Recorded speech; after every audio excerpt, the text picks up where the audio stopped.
Srimad Bhagavatam discussion. First of all, apologies for being late. I had some technical issues to sort out.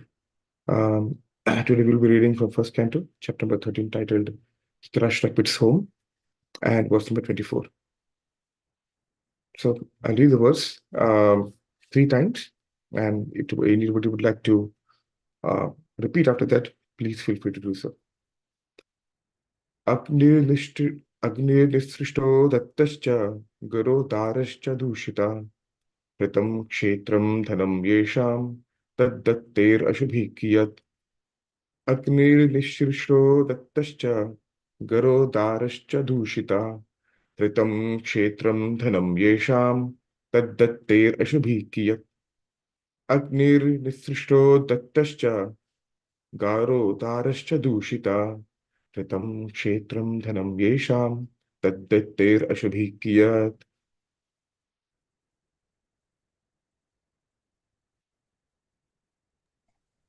Hare Krishna Prabhu, Hare Krishna. Hare Krishna. Agnirnishchito dattascha garo darascha dushitaha Ritam kshetram dhanam yasham taddattar ashubhihi kiyat. Hare Krishna. Hare Krishna. Agnir nishrishto datascha garo darascha dushitah ritam kshetram dhanam yesham tad datair asubhihi kiyat. Thank you so much, too. Hare Krishna Prabhu.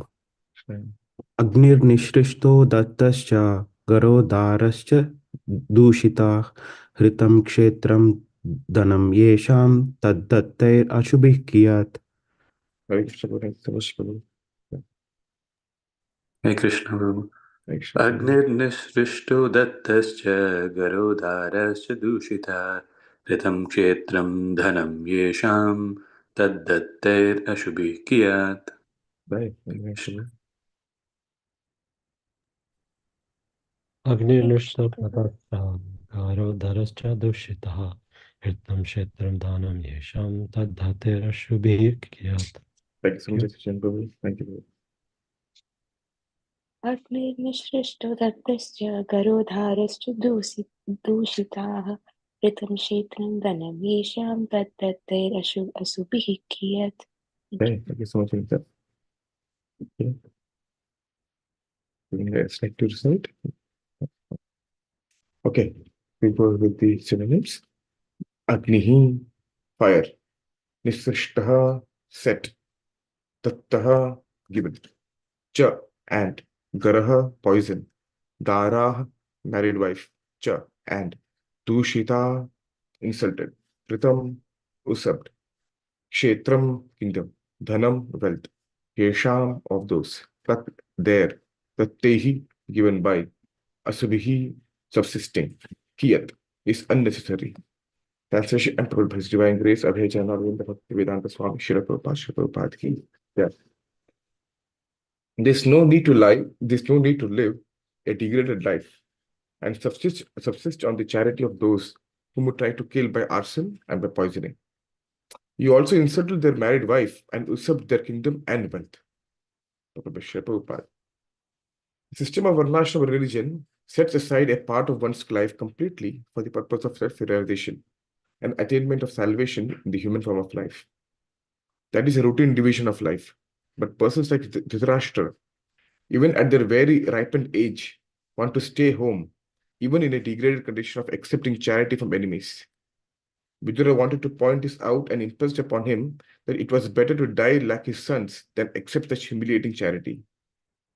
5,000 years ago, there was one Dhritarashtra, but at the present moment, there are Dhritarashtras in every home.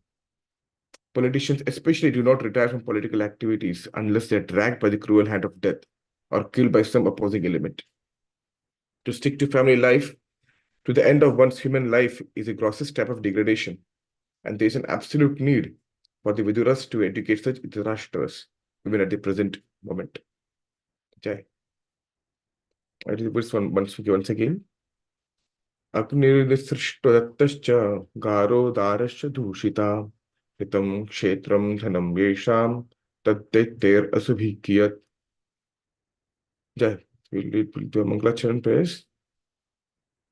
Om Ajnanatimirandasya Jnananjanashalakaya Chakshurunmilitam Yena Tasmai Shri Gurave Namaha Shri Chaitanya Manobhishtam Sthapitam Yena Bhutale Swayam Rupa Kada Mayyam Dadati Supadantikam Vandeham Shri Guru Shri Vitapadakamalam Shri Gurun Vaishnavamscha Shri Rupam Sagrajatam Sahagana Raghunatam Batantam Sajivam Sadvaitam Savadutam Parijana Sahitam Krishna Chaitanya Devam Shri Radha Krishna Padan Sahagana Lalita Shri Vishakhanvitamscha Namo Vishnupadaya Krishna Prishtaya Bhutale Srimate Bhaktivedanta Swamin Nitnamine Namaste Saraswate Deve Gauravani Pracharine Nirvishesha Shunyavadi Paschatya Deshitarine Jai Jai Shri Krishna Chaitanya Prabhu Nityananda Shri Advaita Gadadhara Shiva Gaur Bhakti Vrinda Hare Krishna Krishna Krishna Hare Hare Hare Rama Hare Hare Hare Krishna Guru Om Namo Bhagavate Vasudevaya Om Namo Bhagavate Vasudevaya Om Namo Bhagavate Vasudevaya Narayana Namaskritam Naram Chaiva Narottamam Devim Saraswatim Vyasam Tato Jayamudire Nashtaparayasha Bhadreshu Nityam Bhagavata Sevaya Bhagavati Uttama Shlokya Bhaktir Bhavati Neshtaki Tashi Bhagavatam Ki Jai Shri Prabhupada Ki Jai. Thanks for taking the devotees. Thank you for joining. So the purport was a bit strong, especially the last couple of sentences. So it's like a competition between Vidura and Srila Prabhupada, who can be heavier. You know? Vidura is started getting heavier the last couple of verses, and the very heavy statements by Sri Viduraji.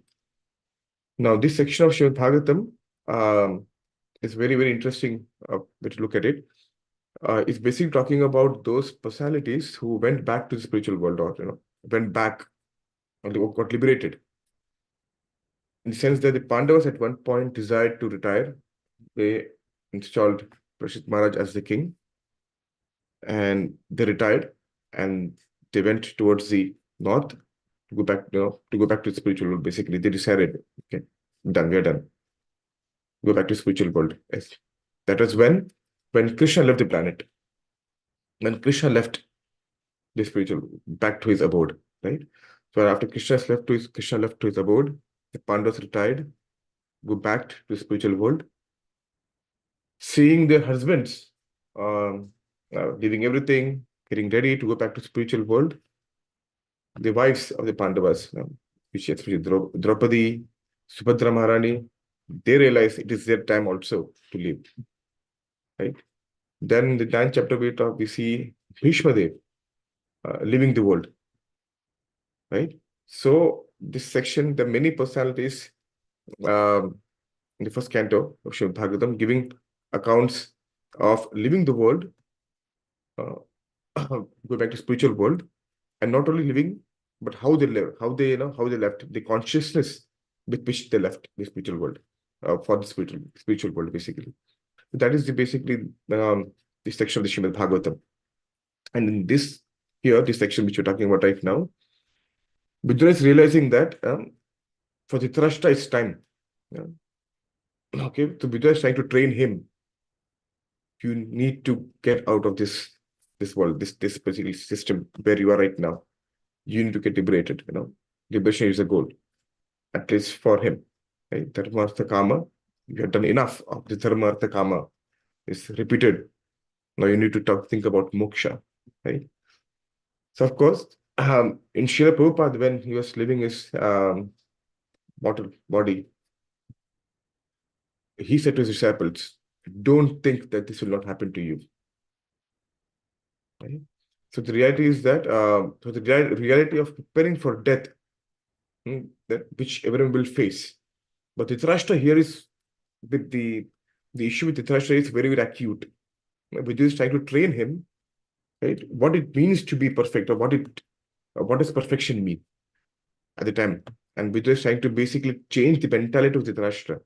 Because Dhritarashtra literally means Dhrita, means to hold, and Rashtra means the nation. So he's trying to cling and to hold on to his nation, or to post of being the king, or wanting to be the king. really, really hard, right? That's the meaning of Dhritarashtra.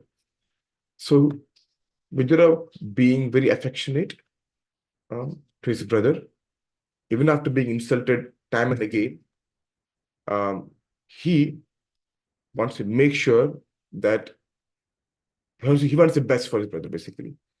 So he's trying to make him understand, change his mentality, view it from a different perspective, what's going on and what you need to do.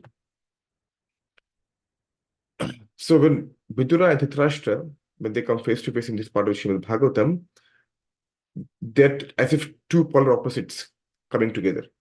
Two polar opposites with respect to mentality.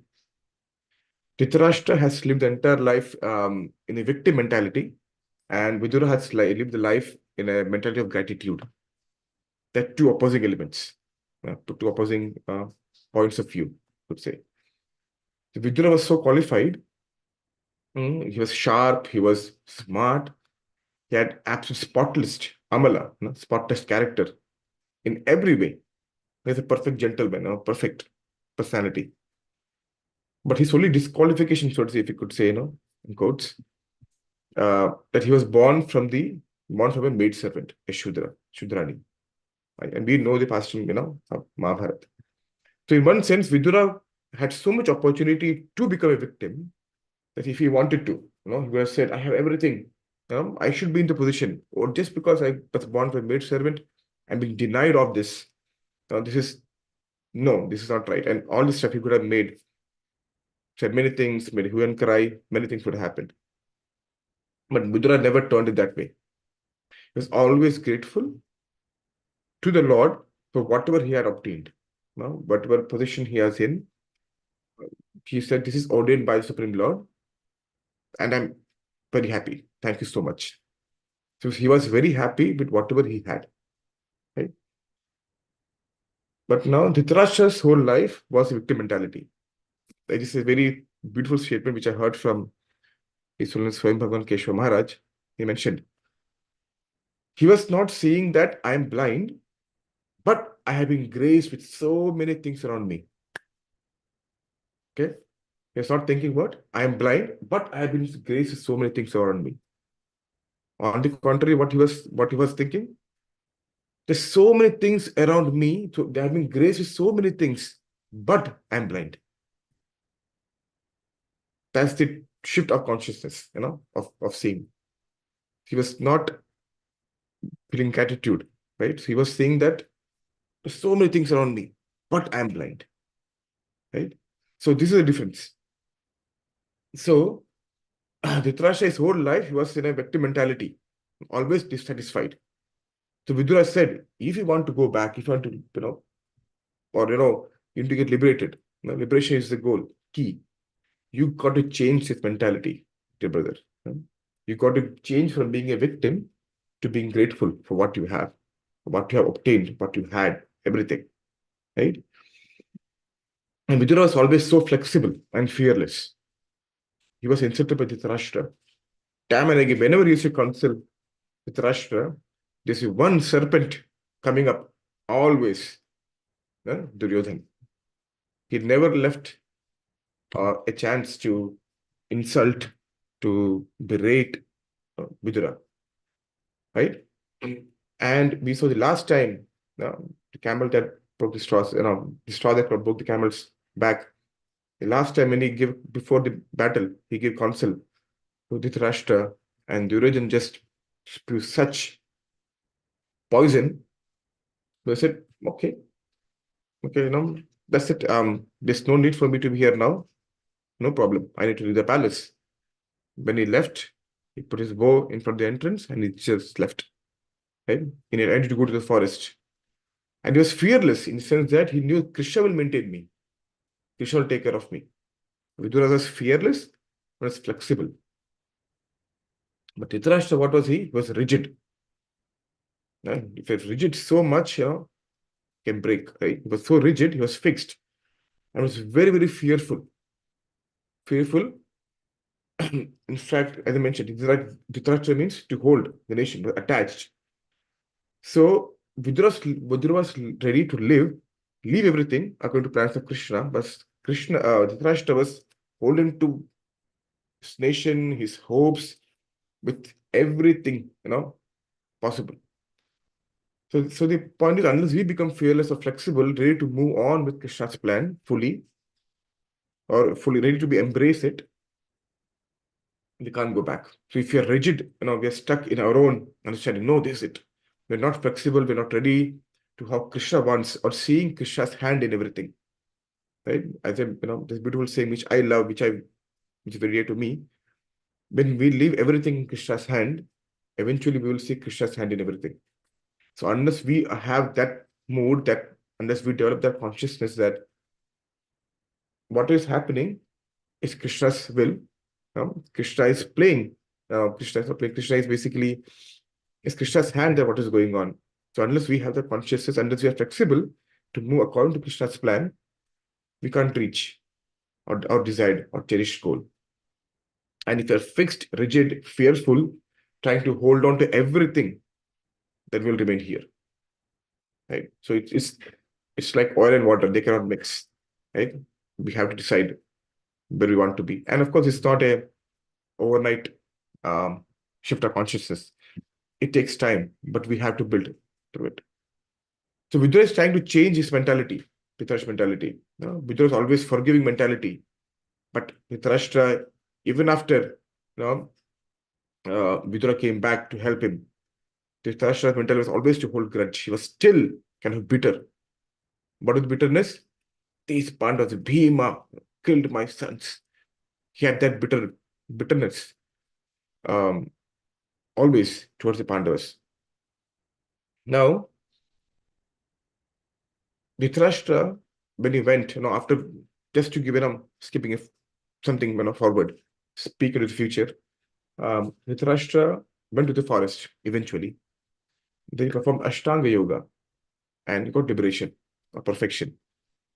But he did not get prema, Krishna, love for Krishna. And what was that? So Shri Vishwanath Chakravarti Thakur, in the 59th verse of this chapter, he comments, it should be understood that Dhritarashtra, being an offender to devotees, attained only liberation. Dharma, Artha, Kama, Moksha. That's it. Dhritarashtra did not attain prema. Why was that? Because Vidura did not give such mercy. Why did not give the mercy? Because Dhritarashtra offended the devotees. Vaishnava Parad. Vaishnava Parad is one of the most, the biggest stumbling block we can have. In the Bhakti Rasamrita Sindhu, Sri Rupa Goswami has mentioned that as well. Vaishnava Parad is very, very detrimental. It's a big roadblock towards spiritual progress. So if we have done any Vaishnava Parad, we should be ready, find out what's going on. If we did at all, we did, try to seek forgiveness from that particular devotee or devotees, whatever. Right? And if the Vaishnava Parad, Krishna Prem will not arise, or Krishna Prem will not develop, absolutely for sure. So if you have any negativity towards a devotee, any kind of grudges, it will block development of our heart, getting ready to attain Krishna Prema. So, but Vidura is trying to bring Dhritarashtra over to different mentality. At least Krishna Prema is out of your picture, at least liberation. Get out of this cycle of birth and death. Right? And being from, changing his mood from mentality to a victim, to gratefulness, being fixed and rigid, to being flexible and fearless. That is his intention, Vidura's intention towards Dhritarashtra. Now, are we more of Dhritarashtra mentality or more of Vidura mentality? That we need to, the more we are towards the mentality of the Vidura, then the doors which will be open. Right? And the more we are towards the mentality of Dhritarashtra, Shri Prabhupada is saying here that eventually everyone should start letting go of everything in the world. We have to start letting go of things slowly in the world. The more we are attached to things, the more will be here. The probability of being here in the world increases. So now, the waves of time, time is Krishna's energy, kalosmi, Krishna says, right? So eventually time strips everything from everyone. Therefore, rather than letting time take it away, if we can give it up before it comes, if we can become detached, then it will become far less painful. It's like, for example, I'll give 2 examples. Um, if you are, let's say you're just standing, okay, and someone gives you a sucker punch. Out of nowhere, someone just punches you. That's one scenario. The other scenario is you're in a boxing match, you're waiting, you have your hands up, your guards up, and then someone, gets past your defense and hits mutual pain. You will have pain in which scenario? Pain scenario 1, scenario 2. Of course, it's scenario 1. Because you did not expect the punch to come. You're defenseless. You're not ready. So, and when you get punched, it's going to be more painful. And the second scenario where you are ready, you know the punch would come. You're getting ready, getting prepared to take the punch if it only comes. So the first scenario is like time coming and ripping out everything, taking away everything from us, without we being ready. And that is going to be very, very painful. That being detached or slowly getting detached, and then, before time comes, right? So hopefully this makes this kind of sense. So it will far less painful and less bewildering, basically. So as we go through this world, or life, basically, we get certain identities, we get certain facilities, and we are given certain abilities. 3 things: identities, facilities, and abilities. And what does the Vedas, the scriptures teach? We should utilize those identities, facilities, and abilities for Krishna. Okay? The identities, the abilities, and facilities for Krishna. But eventually, that is, whatever we have, we should use for Krishna. But eventually, you have to give up those identities, facility, abilities. Because when time goes to 0, Krishna will take away in the form of time everything. Right? And if we're holding on those things at time of death, it's very painful. The more we hold on to things at the time of death, we can think about Krishna. Antakalechi Maveva Smaran. The Smaran won't come. Right? If a thing attached to things in this world, the remembrance of Krishna will not happen at the time of death. And this another example which I heard my devotees, like, if I have plaster, especially on here, if you have a band-aid, band-aid, you put it and you just take it off right away. Especially you waxing, if you know that, just take it away immediately. It pains a lot, right? But if you take off the band-aid, you put hot water and slowly, gradually start peeling off. That will be far less painful than just ripping off instantaneously, right? So which one will go for? It's very clear. So the question is, do we want a material nature to strip us of everything violently at the time of death, and where it at that time to very difficult to think about Krishna, right? Or slowly start getting and training ourselves to get detached, and would that be preferred? We have 2 options and we have to choose what we want. And someone's wise will definitely think of choosing the second option, right? And Parishit Maharaj, when he realized that he had only 7 days to live, Srimad Bhagavatam says, Atmajaya sutagara pashu dravida bandhushu rajye cha vikile nityam virudham mamatanjahu. He says that Maharaj Parikshit, as a result of his wholehearted affection for Lord Krishna, was able to give up all deep-rooted affection. Okay, so there's 7 things mentioned. Parishit Maharaj gave up. When he came to know that his time is there, 7 days, that's it. What did he give up? Jaya. Jaya means his wife. Suta. Suta basically means children or son. Janmejaya. Then Gara. Gara means palace. Pashu. Pashu means animals, or here it means horses or elephants or cavalry, right? For us, it will be like or cars or Tesla or whatever it is. Okay. Dravida. Dravida means treasure house or wealth. Fifth, Bandhushu, plural, friends and relatives. Bandhushu, give up. Sixth, uh, kingdom, right? He gave up his kingdom. So what is it? His wife, sixing wife, then children, then we have his palace, his animals like horses, cavalries, infantry, whatever, his treasure house, his friends and relatives, and his undisturbed kingdom, Rajya. He gave up everything moment he heard. Parikshit Maharaj says this. Oh no, Guru Goswami is saying basically. So he has 7 days to live and give up everything. Now, if you think about it, all these 7 things comprises our entire life, more or less, right? So if you take away or if you leave these 7 things, more or less, there's hardly anything you're left with. So what is the only thing we left with Parikshit Maharaj after leaving all these things? His self, his own body, right? So but his own body, he realized, if I have to go back, I have to go to the bank of Ganga and hear from some great personality. And that great person had to happen to be Shukadeva Goswami, and he heard Srimad Bhagavatam. Right? The only thing he left was his body. But for his own body, he realized that if I have to go to Ganga and hear Srimad Bhagavatam, then I will go beyond the bodily conception of life. And therefore, I will be detached from my body before I die. Okay, so if someone hasn't given up these 8 things, including the body, by the time they breathe their last breath, there's a good chance they will be thinking about something of these 7 things or 8 things, including the body, and will be still here. A very beautiful verse.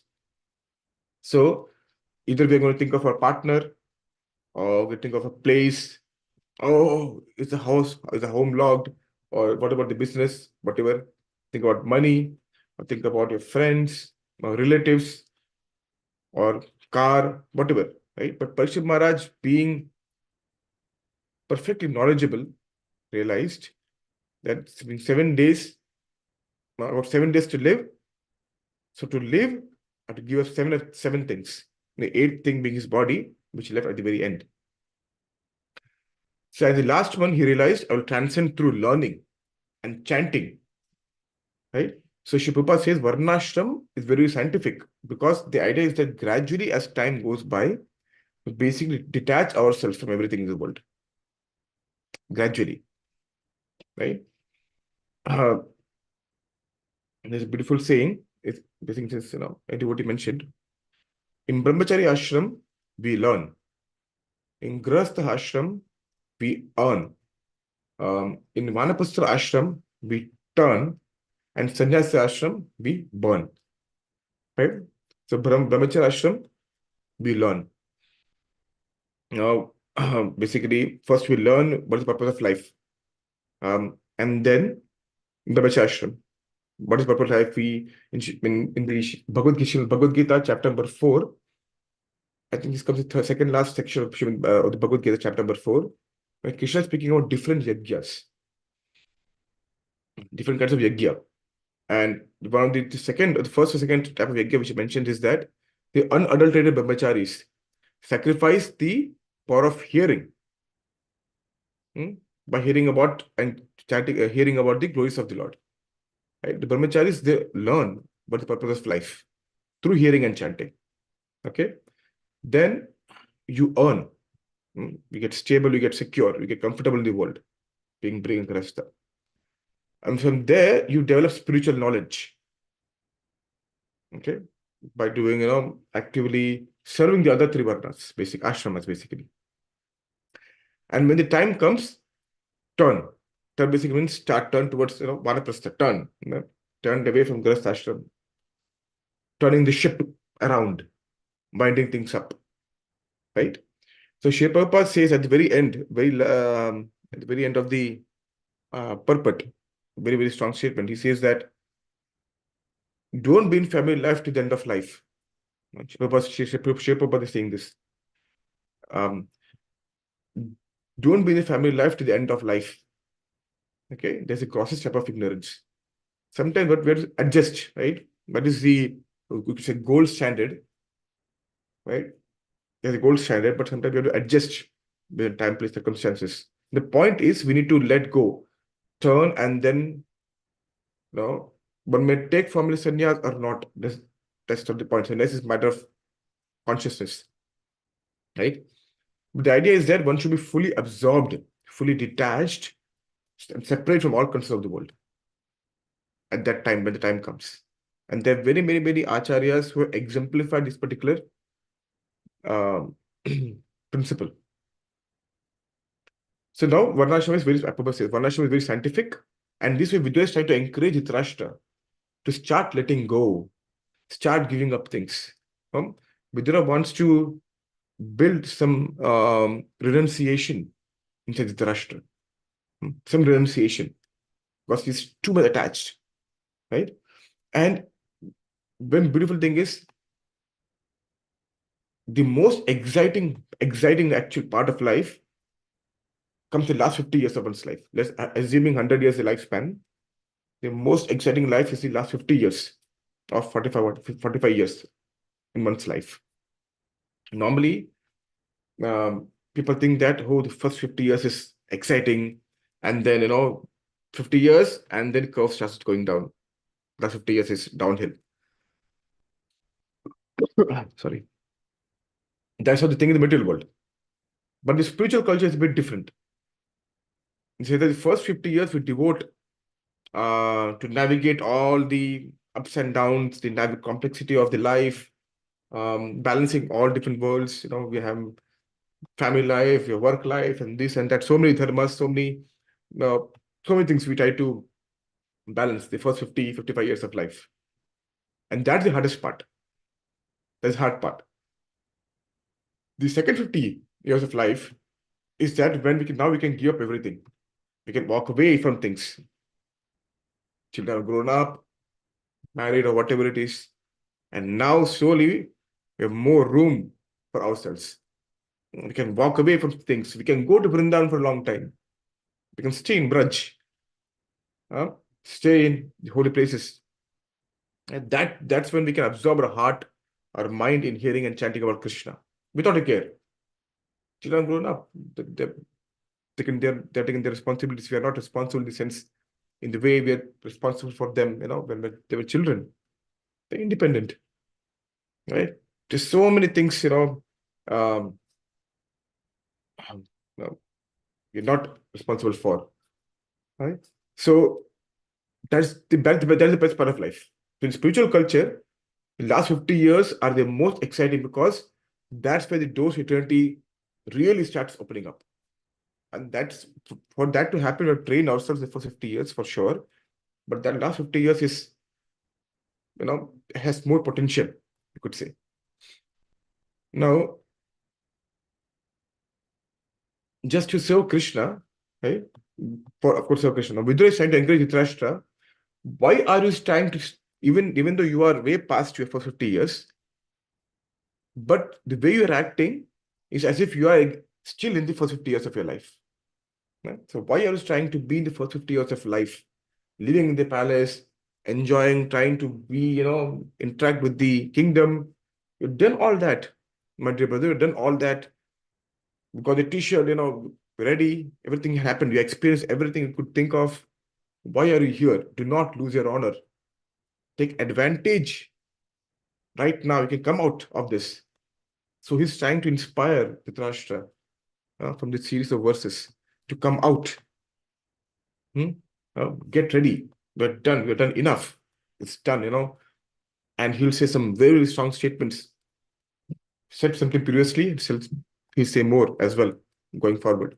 So when we are old, you actually have more spiritual realization. Because you have gone through life, you have seen many things, you experienced many things, right? There are a couple of reasons. The first reason is because you experienced many things in life, you have seen everything, many things which talked in Srimad Bhagavatam. we are experienced going through this life. And the many devotees can attest to that, right? So you have seen that right before you, before your eyes. So you are more practical, Vigyan, just Gyan, and you have more Vigyan in that way. You have more practical realization of material nature when we are older. Secondly, when you are older, generally our desires diminish because the body gets weaker, the senses gets weaker, the hopes of some pleasure in this world, I can't enjoy that much. I can't, so many things, your body, right? So this becomes a natural detachment, if everything goes in the natural way. So there's more chance of realization, right? The second thing. The third reason is because your life has become less complex. There are not many dependents, you are not many dependents on you. Children have grown up, right? So there are more headspace now to think about very important things. Right? That's the third reason. And the fourth reason is death is around the corner, right? So it's like you said that when we are born, the jaws of death are near our neck, and with each and every passing moment, the jaws starts getting closer, closer and closer. And that can snap, it can close at any point of time, which we are not fortunate like Parikshit Maharaj to know when we leave the body. So, but death is around the corner, waiting. And it's not just a concept which you're reading Srimad Bhagavatam. Everyone has to die. We're not being pessimistic, we're being realistic. Everyone has to die. But when we are young, it's very difficult to understand. Older then we'll die, And when you're older, all these signs are there. There is there's some extra impetus, some urgency comes up, right? So many Krishna gives us in the old age to give an impetus to wrap up things around. We can't put a shop. We should not keep a shop up all night, all day, right? Unlike nowadays, right? But we should know when to shut the door. And so that old age gives so many the gifts which Krishna gives us through old age, to know when to start packing things up, start wrapping things up. Now, Vijay is telling the same thing to Dhritarashtra. It's time to shut the shop, time to focus. And Shri Prabhupada is saying, one second. And Shri Prabhupada is saying that we must remind each other of this time. Okay, now the question can come that in the old age is easier to have more realizations for various reasons. But sometimes it may seem like people in their old age are finding it difficult to take up Krishna consciousness. Of course, naturally, old age should be easier, right? But then it's very difficult to people to renounce in the old age. Why?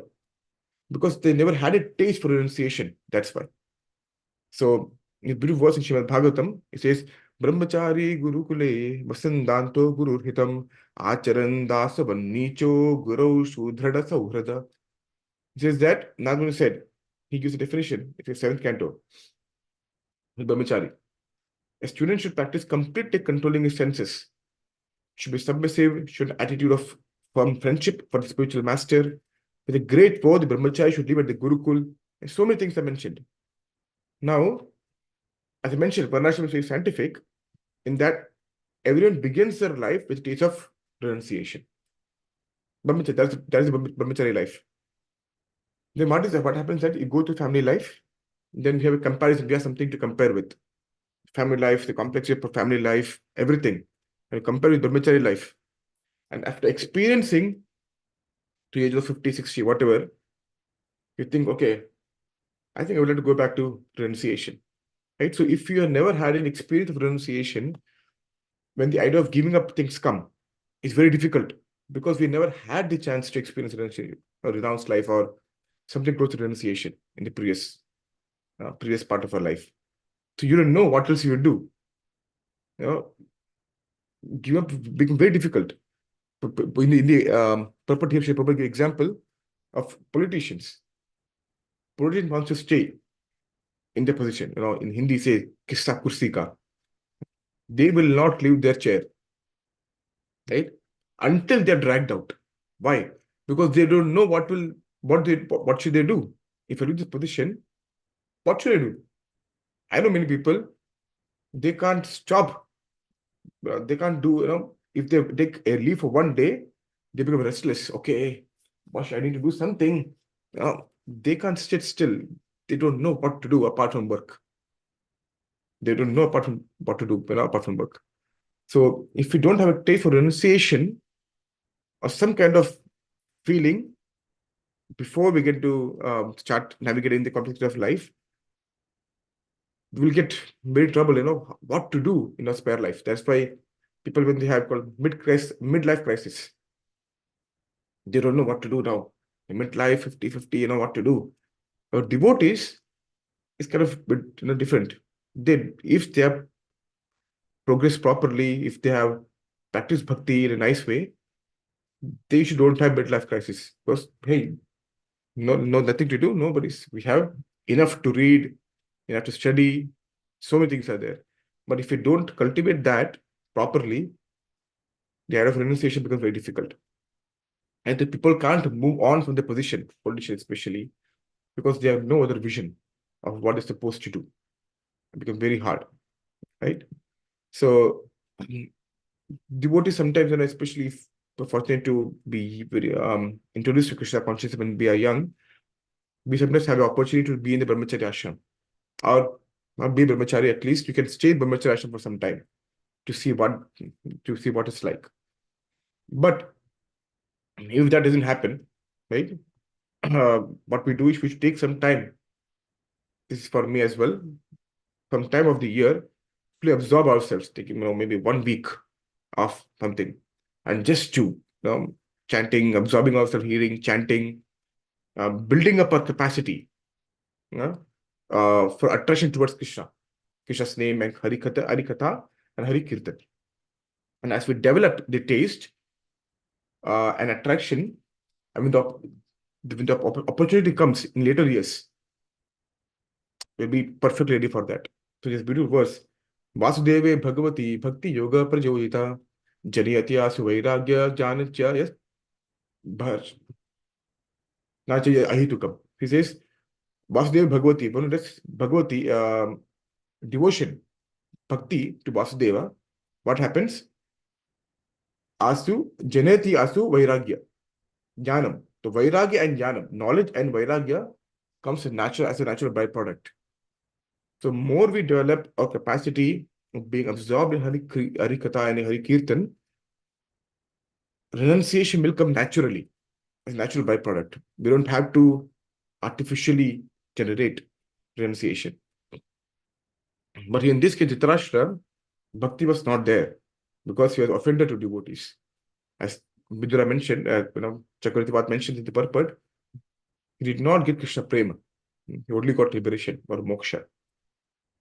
So again, if we have some taste, if we carve out some time specifically for our bhajan, then when the time comes regularly or some periodically, when the time comes, we'll be enthusiastic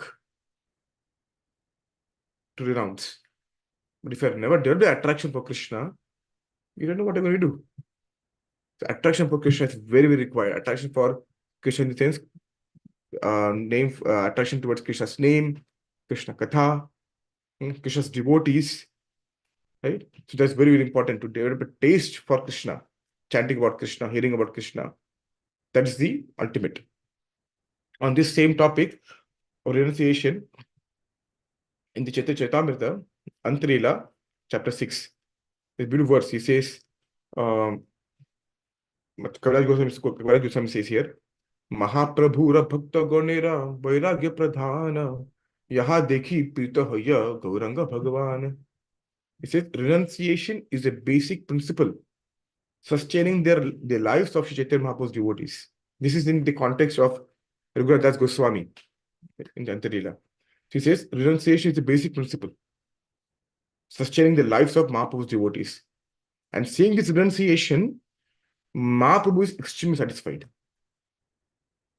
Of course, renunciation doesn't mean dry renunciation. Okay? we have definition of Phalgu Vairagya and Yukta Vairagya in Bhakti Sindhu. So renunciation is the basic principle.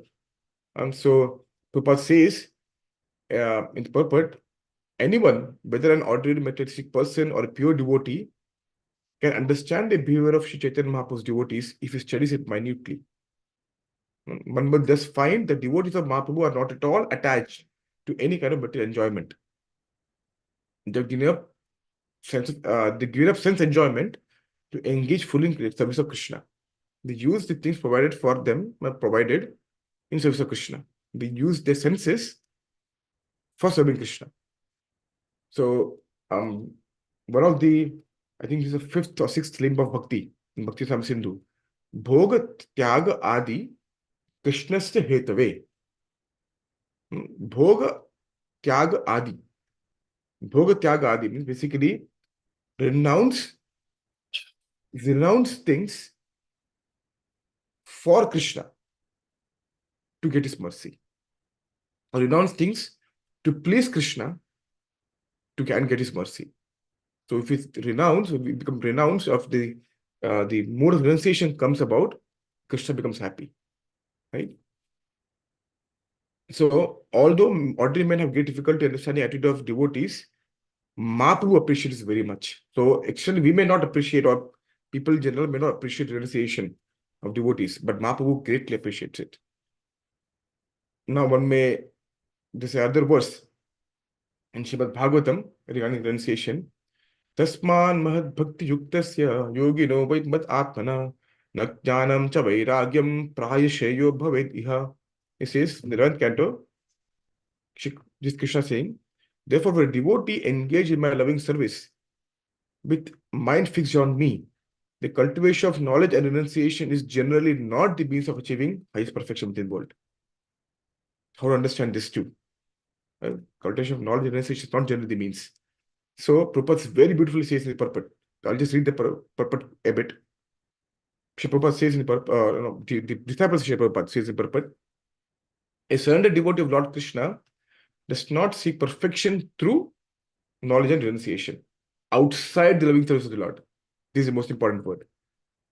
A surrendered devotee of Lord Krishna does not seek perfection through the cultivation of knowledge and renunciation outside the loving service of the Lord.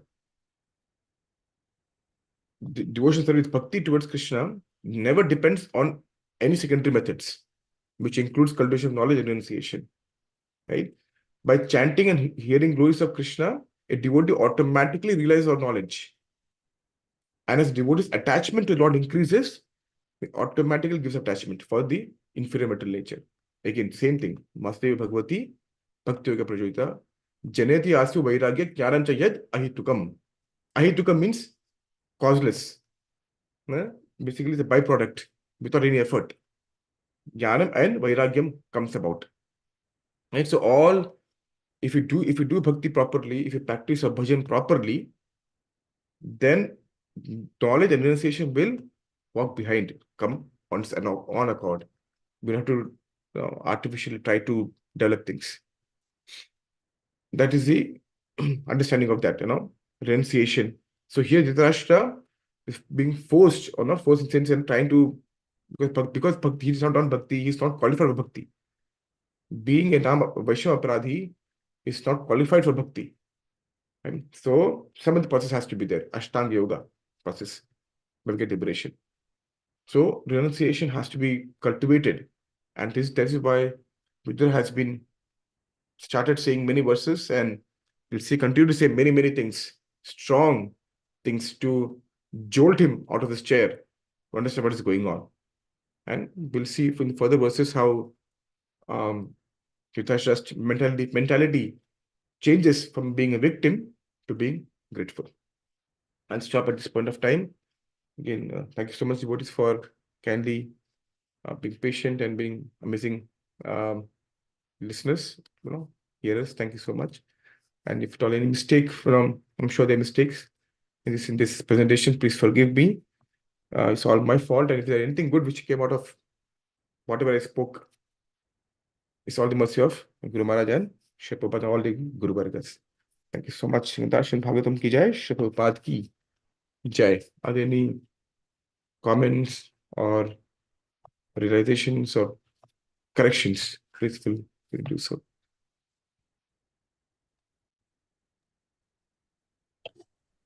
Hare Krishna.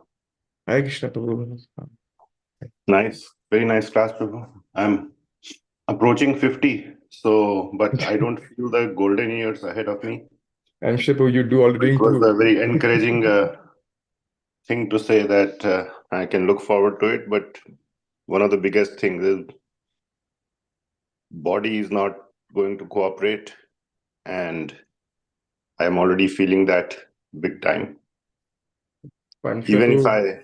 I don't care about finances and I go in India and live, that is fine. I can manage, but what to do about body? So that is something we should think about. Absolutely, Prabhu. Thank you so much for sharing that, Prabhu. But I'm sure, Prabhu, you all know how wonderful you are, how much you love your Shastra is there. And that will definitely help. So thanks so much for sharing that. You are much more experienced than me. So Experience will go with me in the grave. spiritual experience, Prabhu. That will go to grave. But thanks so much, Prabhu, for sharing. Hare Krishna. Hare Krishna, Prabhu.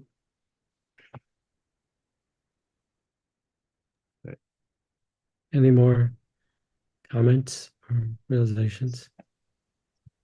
Hare Krishna Prabhuji. Hare Narottama. Hare Krishna, Prabhu. Narottama. It's a very beautiful class, Prabhuji, very beautiful class. I just have a question.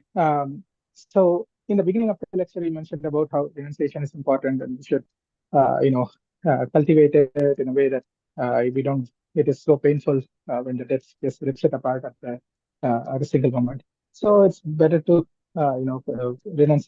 like cultivate renunciation slowly, practice leaving things. I mean, leaving the attachment for things. But towards the end, you mentioned that how we don't have to separately cultivate renunciation because as a byproduct of bhakti, renunciation, naturally comes in. So how do we reconcile these two, seemingly opposite things? If you could shed some light on that. Thanks so much, Prabhu. The question for time best to answer, Prabhu. So basically, the indirect way of saying was that to practice bhakti properly. So when we practice bhakti properly, renunciation automatically come.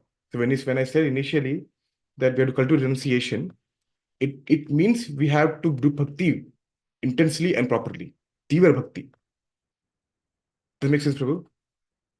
So to develop that renunciation, initial start itself, slowly, bhakti has to be there. Bhakti has to be done properly, intensely, and properly. With full devotion, not as a side. I say life should be, bhakti should not be a part of life. Life should be part of bhakti. And so if you do bhakti as a side business, then we have difficulty at the end. But if bhakti is the center, Krishna is the center, and everything do with Krishna is the center, then Ganesh automatically come. So you could say the external symptoms, we can still look for the external symptoms of doing bhakti properly is how much renunciation we are developing. Not waiting for the end of the life. Not waiting for 50 years, these second 50 years of our life, in the first 50 years of our life. Does that make sense, Prabhu? Does that answer? Yes, Prabhuji. So the understanding is that we should, practice bhakti nicely right now, even in the early stages, so that the renunciation comes naturally and slowly. We, as we advance, then we, Yes. the renunciation. Yes, so you get the yardstick, you can measure how much renunciation you feeling is proportional to the intensity of bhakti which you're doing right now. Okay, Prabhuji. So in this way, we don't. The varnashram where brahmachari, vanaprastha, this is not so much applicable to a devotee, right? Because even in the grahastha ashram, we perform bhakti so seriously that you don't have to wait for vanaprastha stage to achieve that level of. Yes, Prabhu. So again, in Bhakti Sam Sindhu, in the eastern section, the second wave, before Sri Rupa Goswami describes the angas of bhakti, Sri Rupa Goswami mentions that bhakti adhikari doesn't have to perform varnashram duties, because we can perform, but there's no need to perform varnashram duties if we are practicing bhakti very intensely. If you're taking full shelter of Mukunda, shelter of Krishna, a devotee doesn't have to perform varnashram duties. It's very clearly mentioned with verses and verses, only 7, 8 verses from Srimad Bhagavatam, quoting. Right? Isn't it? But again, the emphasis on but. We have to perform bhakti, tivra bhakti. But means capacity, but intention should be there. The goal, the firm, we should know what we're doing. Intensity should be there. More intensity we have, the more Krishna will reciprocate. Right? And that will develop a gradual renunciation. You will feel that in not waiting for Vanapastha, in this time also we will feel. And that is because I'm saying feeling, because I cannot say a metric for this. Is you can realize on your own. Hopefully that helps you. Yes, Prabhu. Thank you so much.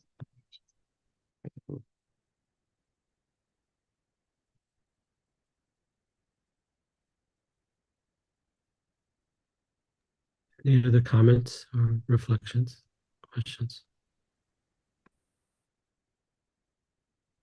Thank you, Shalu Mataji. Message in the group. Thank you, Mataji.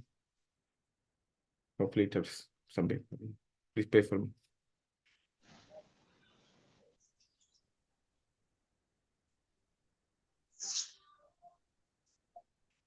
Shalu Mataji, saying something, Mataji?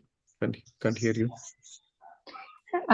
No, thank you, Prabhuji. It was a Thank you, beautiful Mataji. class. Thank you. Mataji, thank you. Okay, I guess we'll end with the Prabhu.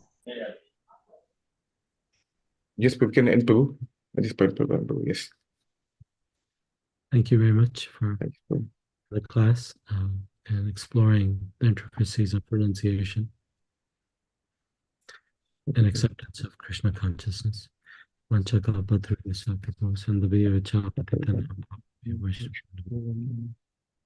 join us for Bhagavatam. For Sunday feast service, 11:30. Hare Krishna. Take care. Thank you from Janash Prabhu. Comment. Krishna. Jai. Thank you, Prabhuji. Hare Krishna.